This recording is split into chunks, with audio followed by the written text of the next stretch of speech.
Então, bem-vindos novamente. Hoje nós vamos iniciar, então, nosso tema do satsang, que é, deixa eu ver aqui, que é o destino para aqueles que fazem a imersão no Vishnu Lila. Então, eu vou passar a palavra para o Prabhu. Namastê, Hare Krishna.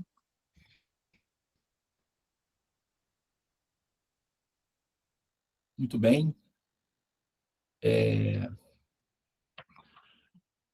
Deixa eu só resolver uma questão. Me dá um segundinho, que eu estou resolvendo uma questão da luz aqui, tá? Um minutinho só, por favor.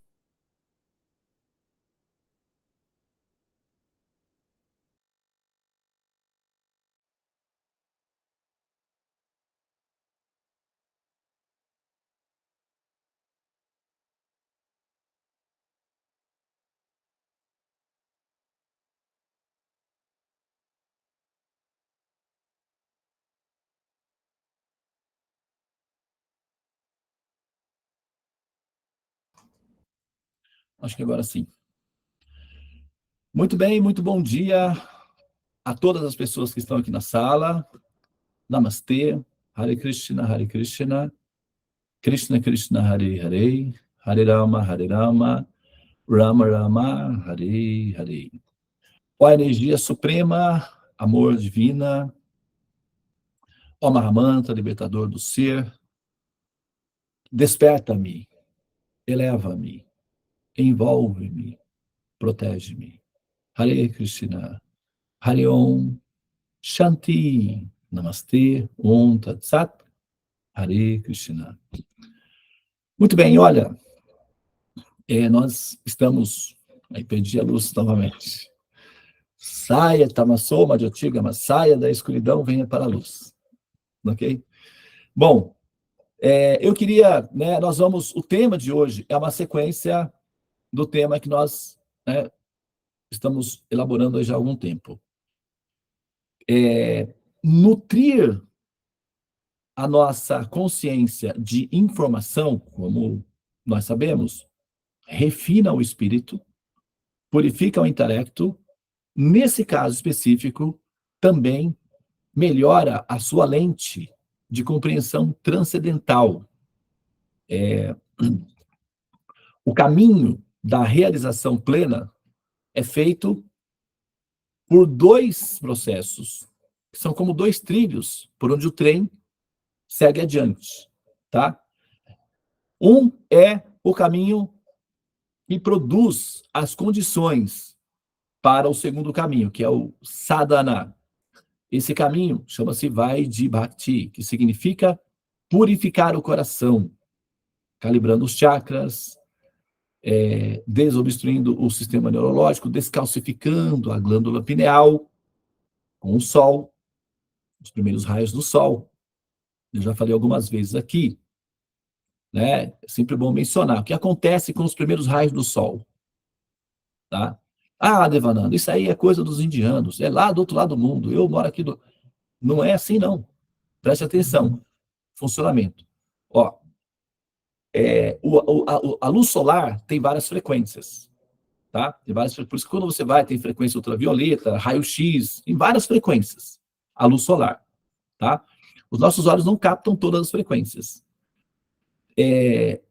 Quando a luz solar ela incide sobre a Terra pela manhã, a Terra está refrescada.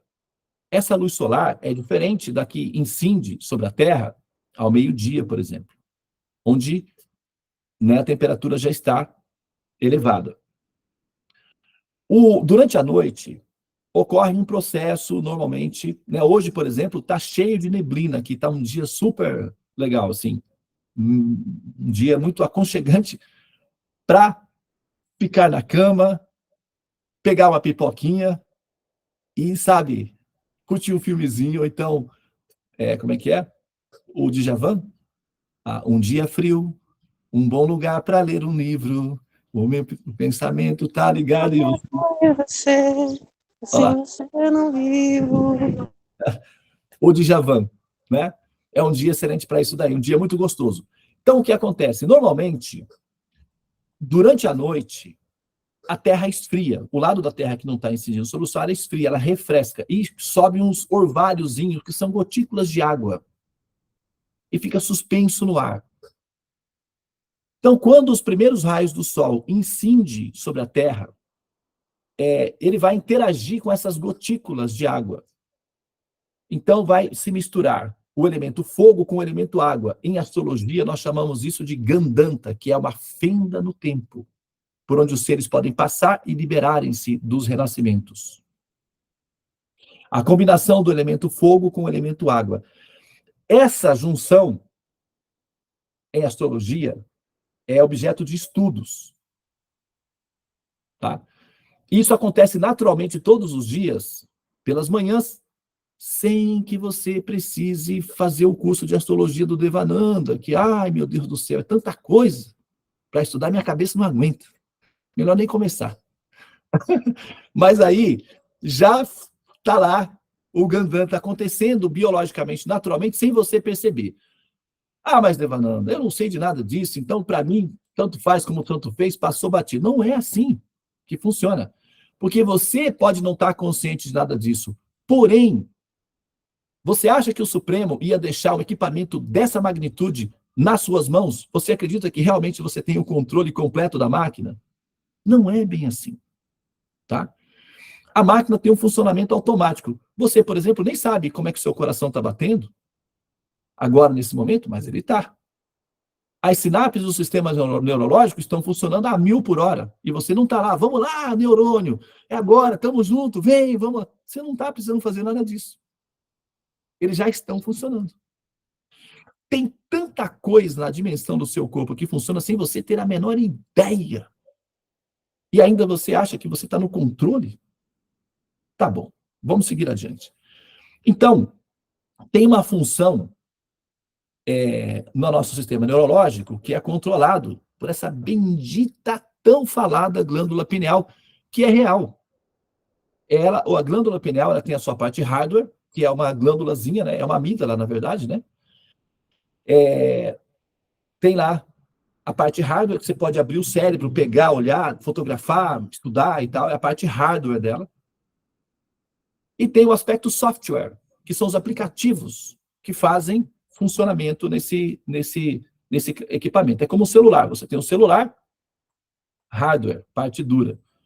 E você tem os aplicativos que dão vida ao celular.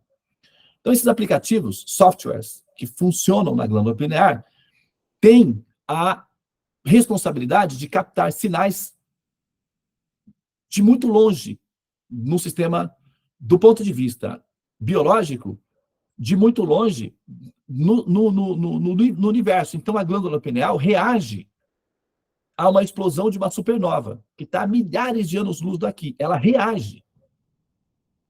Então, ela é um tipo de um satélitezinho. Tá? Quando o Sol nasce, ela reage. Quando a Lua nasce, ela reage. E ela controla o ritmo das piscadas dos seus olhos. Ela é ligada ao Wi-Fi com o Sol e com a Lua. Ah, mas Devananda, isso é coisa dos esotéricos. Não é, não. Isso é patrimônio público, é estudo científico. Tá? É só você pesquisar que você vai ver que são dados científicos. Patrimônio público.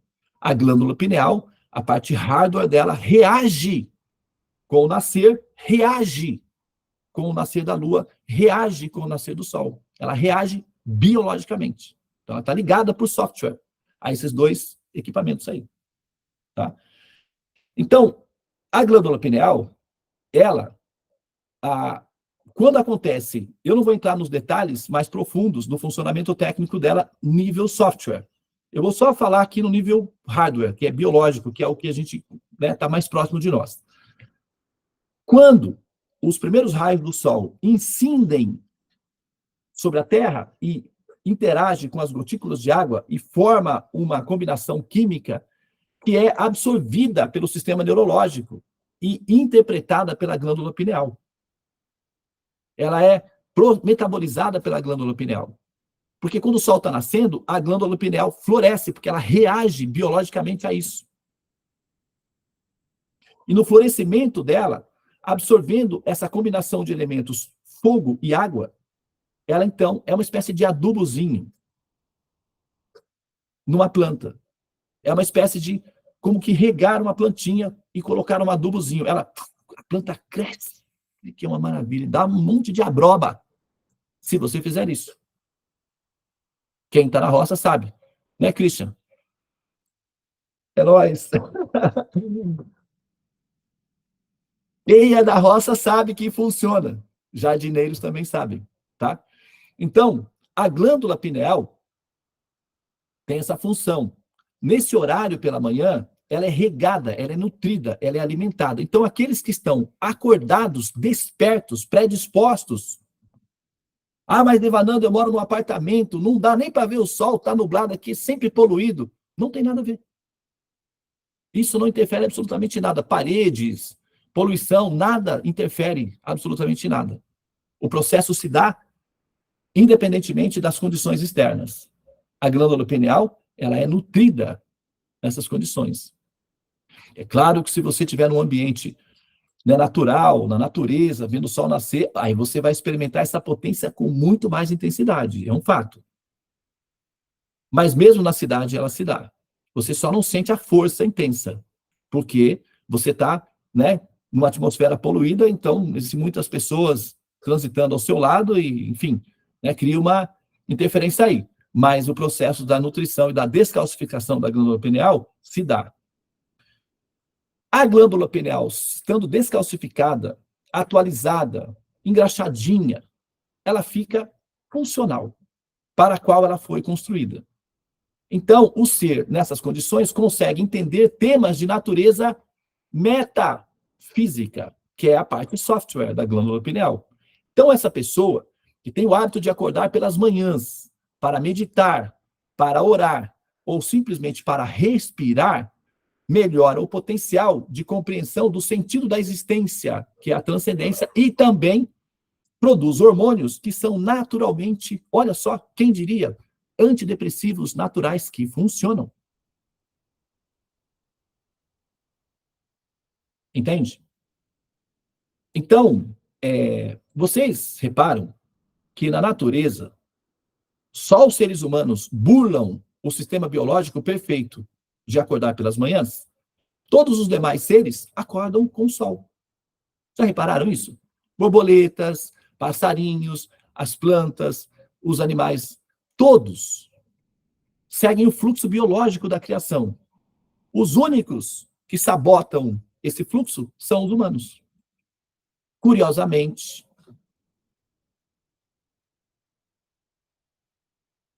são também os únicos que precisam de psicólogos. Né? E de, enfim, tratamentos. Mas, se nós nos harmonizarmos com a criação do Senhor Supremo, nós ficamos com as funções mecânicas em estado normal, o que, naturalmente, já gera hormônios que são descarregados na corrente sanguínea, que dá o efeito de bem-estar. É por isso que você sente bem-estar quando você pratica o sadhana com uma certa frequenciazinha. Né? Porque isso vai te acostumando a essa realidade transcendente de bem-estar. Sem se acostumar a esse bem-estar, você não consegue entender a felicidade transcendente. Por quê? A vida vai ser uma batalha de ansiedades. Então, você não tem tempo de experimentar bem-estar. Então, sem a experiência do bem-estar, como você vai entender a felicidade? É meio imprático isso, né? Então, é preciso calibrar o sistema neurológico, é preciso purificar, descalcificar, atualizar a glândula pineal para que a coisa funcione bem. Isso é vai de bhakti, ou seja, autodisciplina, controle mental, purificação do coração. Depois vem a outra fase, a segunda fase, que é a fase conhecida como raga, quer dizer, apego à transcendência, desejo de ser transcendente, desejo de emergir na transcendência, que vem como consequência da estabilização. Primeiro, paz. Depois, né, controle mental, paz, felicidade. Da felicidade é que o ser vai, então, emergir no estado ananda, que é a bem-aventurança. Tá? Então, o tema que nós estamos tratando requer para entendimento apropriado, que o ser já tenha feito o caminho inicial, a primeira fase, para poder emergir na segunda fase. Entretanto, nós vamos deixar as informações da segunda fase disponíveis para que você, eventualmente, faça o seu movimento e possa, quem sabe, por que não, assimilar as informações, os conteúdos dessa segunda fase, para que você possa fazer a sua imersão transcendente, né? Você também pode chamar isso de imersão mística ou imersão transcendente nessa segunda fase, nessa realidade transcendente, para se acostumar a ela.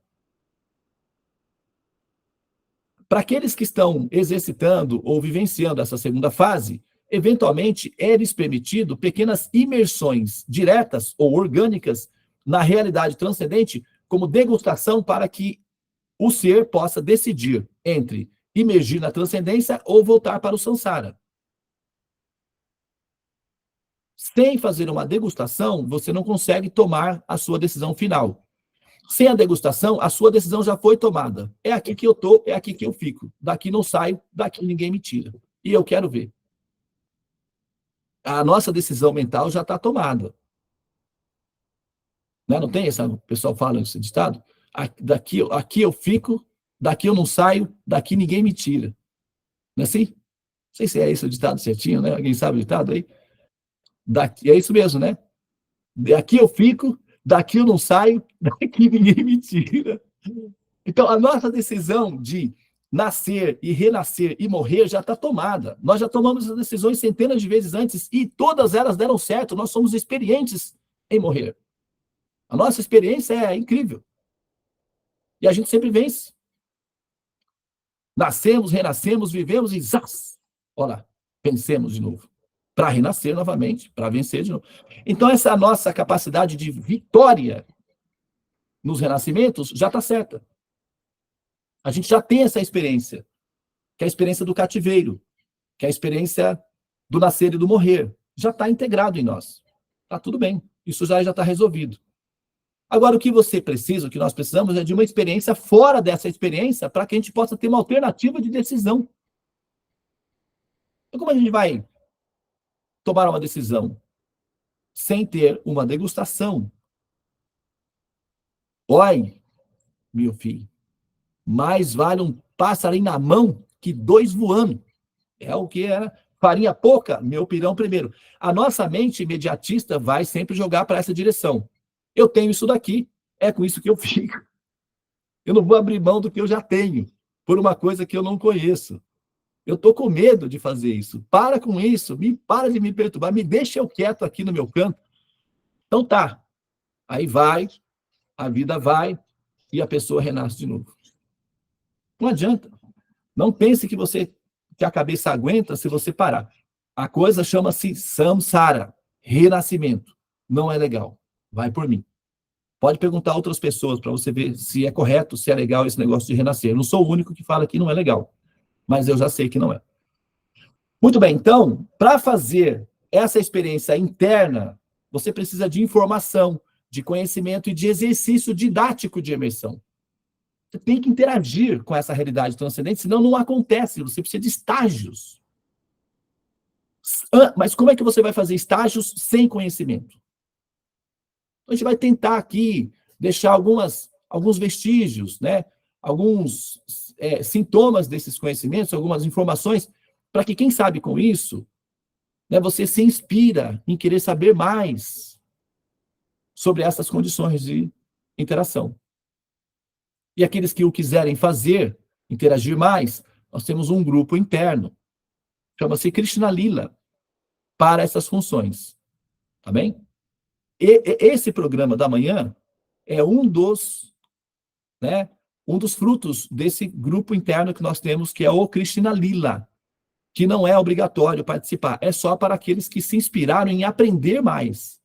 Então, a gente traz um pouquinho do Krishna Lila aqui para vocês, para ir aí cultivando essa vontade, esse desejo, tá? Mas não é obrigatório, então, fiquem à vontade para decidir, né, se desejam ir ou não. Então, agora a gente vai falar especificamente sobre, que eu já dei uma contextualização na outra aula, e agora a gente vai entrar um pouco sobre, né, assim, falar um pouco sobre a a descrição da realidade interna, tá bem?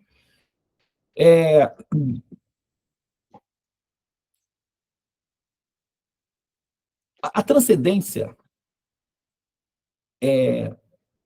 o que nós vivemos aqui é um reflexo da transcendência. Tá? É como você tem uma árvore na beira de um lago cristalino. Você vai ver a água refletida no espelho, você vai ver a árvore refletida no espelho da água. Ou à noite você pode ver a lua e as estrelas refletidas no espelho da água. Tá? Então, a transcendência é original. A Mahalila, que é a didática funcional, onde nós interagimos, que é um efeito simulado, é um reflexo dessa realidade transcendente, sem quando você tem um espelho d'água refletindo a lua e as estrelas, eventualmente o vento distorce as imagens. Né? Um movimento, uma pedrinha que cai, um inseto, distorce as imagens. Apesar do reflexo estar lá, a imagem está distorcida. Só que a lua e as estrelas, ou a árvore, não é distorcida. Ela é permanente. Então, a transcendência não se distorce. O reflexo da transcendência, eventualmente, se distorce. Tá? Então, nós estamos interagindo com uma realidade distorcida da realidade original. Essa realidade distorcida, eventualmente distorcida, ela tem uma função didática, que é fazer treinamentos ou maturação de almas que ficam curiosas pela imagem real. É a tal, né, do mito da caverna do Platão. Ele, assim, intuitivamente, ele não tinha as informações completas, mas intuitivamente ele se deparou com essa realidade e ele criou um sistema de ideias chamado idealismos, que é basicamente a essência da filosofia do pensador Platão. Chama-se idealismo. E para exemplificar o seu estado de espírito idealista, ele gerou uma metáfora chamada o mito da caverna. Então, aqueles que quiserem conhecer, é só buscar aí, tá? Na rede, o mito da caverna. Você poderia até disponibilizar já, Dave, aí no grupo, alguma informação sobre o mito da caverna, para que aqueles que não têm, né, acesso a essa metáfora possam conhecer, né, essa metáfora. Exatamente o que acontece aí, tá? O conhecimento transcendente vai, então, despertar o ser para a busca da forma inicial, original, tá? No momento, a situação é reflexiva. Mas vamos olhar o reflexo, porque o reflexo já dá muita informação, né, sobre a origem. Então, a gente pode não ter uma experiência de alta resolução no reflexo, mas dá para aprender bastante coisa através do reflexo. Então, vamos lá. Veja bem, olha só. O que eu vou falar não é fruto da minha cabeça necessariamente, tá? Existem escrituras, livros que são chamados revelações, são as revelações védicas. Ok? E as revelações védicas descrevem 3 realidades paralelas. 3 realidades. Tá? Essas 3 realidades, elas se misturam e dão um infinito de realidades. São como as 3 cores primárias. Tá? Curiosamente, né, tudo que dá a essência de todas as operações matemáticas é o número π, que é o 3. Π é valor 3. Tá? Então, o 3 é a base de tudo.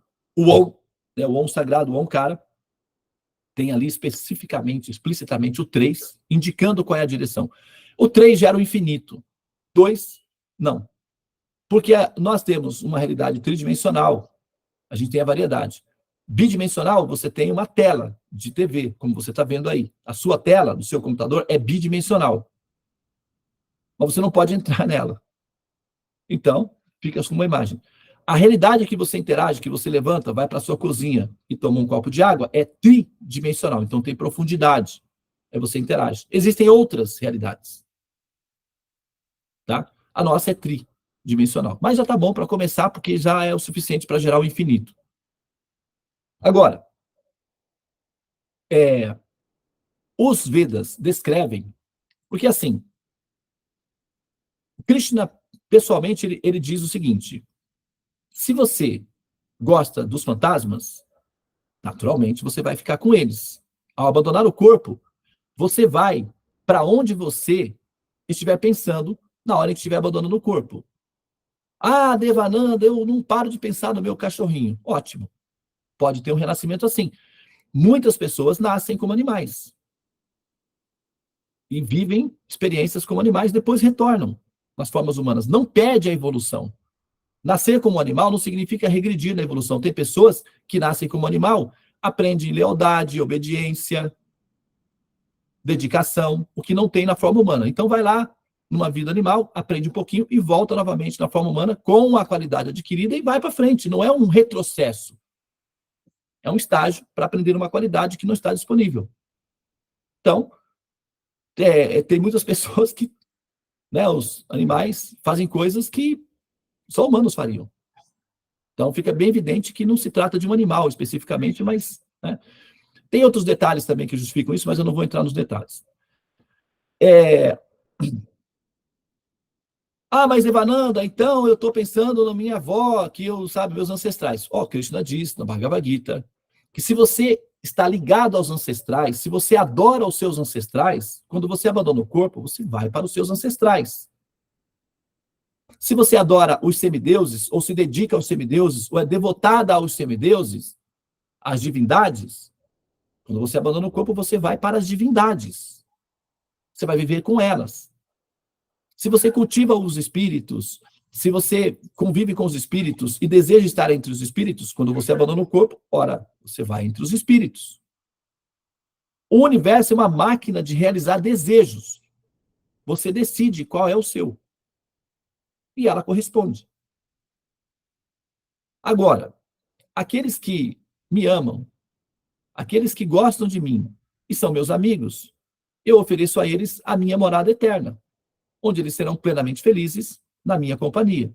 E a decisão é sempre sua. E eu já estou feliz, bem, aguardando você. Mas eu continuo aguardando, porque a vantagem de ser eterna, um ser eterno e feliz, é que você não fica impaciente com o tempo. Então, eu aguardo. Agora, essa dimensão de realidade são 3 explicadas, tá? Tem a dimensão celestial, explicada nos Vedas, que são chamados os planetas Swargas, tá? É uma espécie de Alphaville do universo, tá bem? Depois eu vou descrever como é a vida dentro de Swarga. Eu vou fazendo aos poucos, tá? Depois, após Swarga, existe Vaikunta, que é a morada transcendental do Senhor Supremo, Vishnu, o Pai original, e Lakshmi Devi, a Devi original, ou seja, os pais originais, papai e mamãe, seres reais no sentido de, né, é uma vida mais formal, no sentido de que eles é um ambiente familiar, mas você tem ali a dimensão da pessoa suprema presente, muito embora os habitantes não tenham essa noção de existência a Deus. De certa forma, por incrível que pareça, não sei nem se cabe falar aqui, porque muitas pessoas não estão acostumadas com, né, assim, as concepções da Bhagavad Gita como nós ensinamos, ou tratado, então fica parecendo um pouco confuso. Mas acho que, como provocação, é válido. De certa forma, os ateus têm razão. Não há Deus. Quando você entra no reino de Deus, a ideia de Deus desaparece da sua cabeça. Você não encontra. Ninguém vai te mostrar Deus. Não há Deus na transcendência. Todos são habitantes da transcendência, mas o conceito de Deus desaparece do seu coração. E você tem a experiência das relações sem essa necessidade de Deus. Deus é necessário para aqueles que sofrem. Vocês já repararam que pessoas que são felizes, bonitas, têm relacionamentos felizes e tal, não se interessam muito por Deus? Por quê? Porque para uma pessoa assim, ele é desnecessário. A pessoa não procura muito. Como Jesus dizia, os ricos, satisfeitos, não entram, não se interessam por Deus. Por quê? Porque eles já têm tudo que precisam. O problema é que eles têm tudo que precisam num ambiente relativo. Daqui a pouco começa a ficar ter escassez, aí eles vêm, mas aí você está aí e tal. Por que você já não me ajuda logo de uma vez, então? E reze, reze, reze. Por quê? Nos desesperos, nas necessidades, nas fraquezas, eles vão a Deus, porque precisam de Deus. Quem precisa de Deus? Os que sofrem, os que estão desesperados. Por isso que Jesus dizia, aqueles que estão sofrendo, desesperados, ansiosos, cheios de bichinhos na cabeça, confusos, venham a mim. Eu vou resolver esses problemas aí. Tá? Mas eu vou dizer para você, ouça o que eu estou falando, aprenda as minhas palavras, porque eu não quero ficar aqui enxugando gelo. Eu vou e curo você, você vai, se suja e se contamina de novo e continua tudo igual. A direção é para o céu. Aqueles que fazem tesouros na terra, ficam na terra. Aqueles que fazem tesouros no céu, vão para o céu. Ouça, porque quem tem ouvidos, ouça. Aquele que beber dessa água não sentirá mais sede. Aquele que comer desse pão não sentirá mais fome. Vá para o céu, criatura, e pare de perturbar, porque você fica chorando e exigindo a nossa atenção sempre que está desesperado. Por que você já não resolve isso de uma vez? E vai logo para a transcendência, que vai acabar esses problemas todos. Mais ou menos isso que ele queria dizer, né? Quem sabe uma palavra é um pinga-letra. Não precisa, né? Muita coisa. É um educador puxando a orelha e dizendo, poxa, você não consegue fazer o seu dever de casa? Não, direito? Para de brincar, de se distrair, senta e faz o dever, porque aí você traz o seu dever sem fazer, chorando, querendo que a gente faça junto. Vou fazer hoje, mas preste atenção, hein? Amanhã eu não faço, não. É o que o educador faz na sala de aula, a mesma coisa. Então, a ideia, né, é que, ao ascender, ok? Não há necessidade do conceito Deus presente ali. Deus só é funcional justamente para aqueles que sofrem. Então, no Mahalila, que é onde nós estamos vivenciando, que é a lila da ilusão, nós nos desesperamos, ficamos assustados, é escuro, tem um negócio, né? A gente quer o samsara, eu quero nascer mesmo, eu rebento, me deixe, oxe, eu estou no poder, na potência, vou renascer. Aí renasce, mas meu Deus, me ajuda. É sempre a mesma coisa. Entendeu? Então, a função Deus está para os desesperados. Na transcendência não há desesperados. Não há medos. Não há sofrimentos. Não há dor.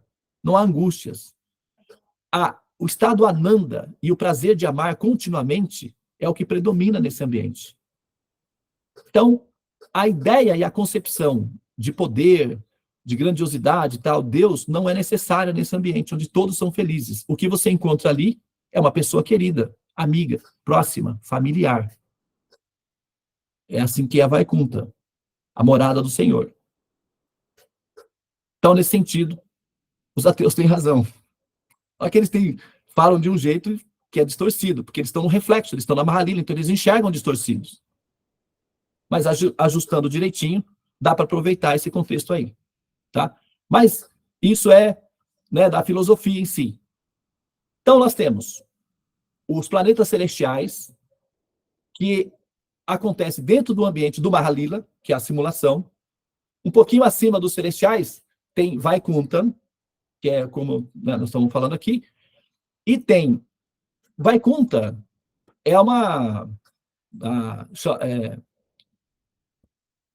tem bastante espaço lá, tá? Ok? Tem planetas pra caramba, é um negócio bem grande. O nosso aqui, que é uma simulação pequena, que é o Mahalila, como o Krishna fala para Arjuna, nós estamos lendo, né, o Forma Universal, Krishna diz para Arjuna, Arjuna, olha toda essa manifestação, planetas, galáxias, tudo isso, é impressionante? O Arjuna diz, olha, para ser sincero para você, é bem impressionante. Pois é, Arjuna, mas isso tudo emana de uma centelha do meu esplendor. Uma centelha. Então, os multiversos, ou o nosso universo, que é bem grande, é uma centelha do esplendor do absoluto Senhor Supremo. Agora você pode ter uma ideia aproximada da dimensão na transcendência. Então, é um ambiente bastante rico, variado, estável, pleno de pessoas absolutamente felizes. Tá? Vaikunta. Mas não descrevi os detalhes ainda, só falei do geral o conceito. Tá? Então, dentro desse realidade dimensional transcendente, existe uma alternativa chamada Vrindavan. Existem outras alternativas, tá? Porém, nós conhecemos, a nós foi oferecida a alternativa Vrindavan. E essa alternativa é caleidoscópica e também infinita. Vrindavan tem algumas características que diferem um pouco de Vaikunta, porém, também é Vaikunta.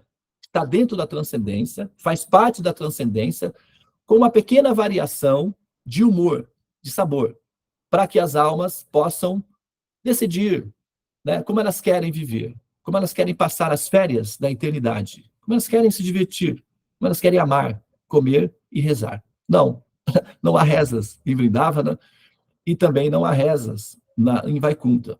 As pessoas não rezam nesses lugares. Elas cantam, dançam, são felizes. Não há necessidade de rezar. Nós rezamos porque nós estamos num mundo complicadinho aí, tá? Escuro, então a gente se assusta. Aí tem que rezar mesmo, né? Mas, do contrário, não é assim na transcendência, tá?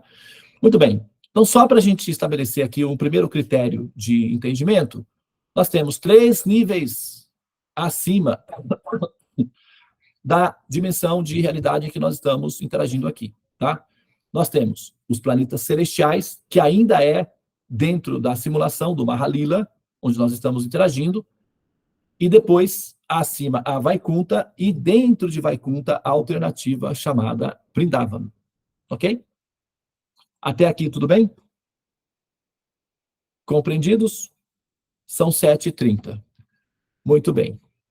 Vamos, então, pausar aqui, tá? Semana que vem, nós, então, vamos dar a sequência, e aí nós vamos entrar na descrição detalhada de como é ser um habitante desses locais. O que acontece? O Big Brother da vida celestial. Né? Quem é que não gosta de ficar bisbilhotando a vida alheia? Tá, os devas bisbilhotam a nossa vida. Eles vêm, interagem, colocam a cultura védica e tal. Então, né, se você não pode contra eles, junte-se a eles. Então, vamos bisbilhotá-los na próxima aula. Saber como é que é a vida, o que eles fazem, como pensam, quais são os problemas técnicos que há, se há problemas, se não há, como eles resolvem a vida deles, como eles vivem, como eles passam os dias, e se valeria a pena, né, uma incursão, uma experiência nesse local aí, tá? Os Swargas, que são as dimensões dos planetas celestiais, que não são as colônias espirituais explicada pelos espíritas, tá? É diferente, é uma outra realidade. Não há aqui a necessidade da negação das colônias espirituais, porque as colônias espirituais são um fenômeno que se manifesta na realidade. Assim que um grupo de almas propõe uma realidade, a máquina corresponde sem problema nenhum. A questão é evoluir, e é dessa forma que você quer evoluir? Vá lá, tenhamos. Então, não há necessidade de negação. Porém, nós temos que olhar e decidir, porque tem coisas que são boas, tem coisas que são melhores, tem coisas que são ainda mais perfeitas. E aí a gente tem que decidir o que nós queremos. E nós temos a liberdade de decidir aquilo que nós queremos, porém, para decidir de maneira correta ou adequada, você precisa ter informação das possibilidades. Senão, a sua decisão não é uma decisão, é apenas um condicionamento, a qual você está sendo levado a decidir daquela forma, porque você não tem a variedade de informação, nem a experiência da variedade. Sem a experiência da variedade ou a variedade de informação, a sua decisão é um condicionamento e não um exercício integral do livre-arbítrio. Ok? Por exemplo, quando uma pessoa nasce num país, digamos, cristão, muçulmano, sei lá, budista, e você cresce naquela cultura, e é uma cultura hermética fechada, a sua decisão foi tomada antes por outras pessoas. Você não tem essa liberdade de decidir, porque você não conhece outra coisa. Então é um condicionamento. Tudo bem, não quer dizer que seja ruim, porque pode ser que a proposta seja boa também. Então está tudo bem. Entretanto, sem a variedade de informação, você não consegue ter uma decisão baseado na sua decisão pessoal. É um condicionamento. Então a gente está tentando aqui dar algumas referências para que você possa ter uma ideia e decidir por si mesma. Tá bem? Muito bem. Então, Namastê, Hare Krishna, Krishna Krishna, Hare Hare, Hare Rama, Rama Rama, Hare Hare. Ó energia suprema, amor divina, ó Mahamantra, libertador do ser, desperta-me, eleva-me, envolve-me, protege-me. Hare Krishna, Hare Om, Shanti, Namastê, Om Tat Sat, Hare Krishna.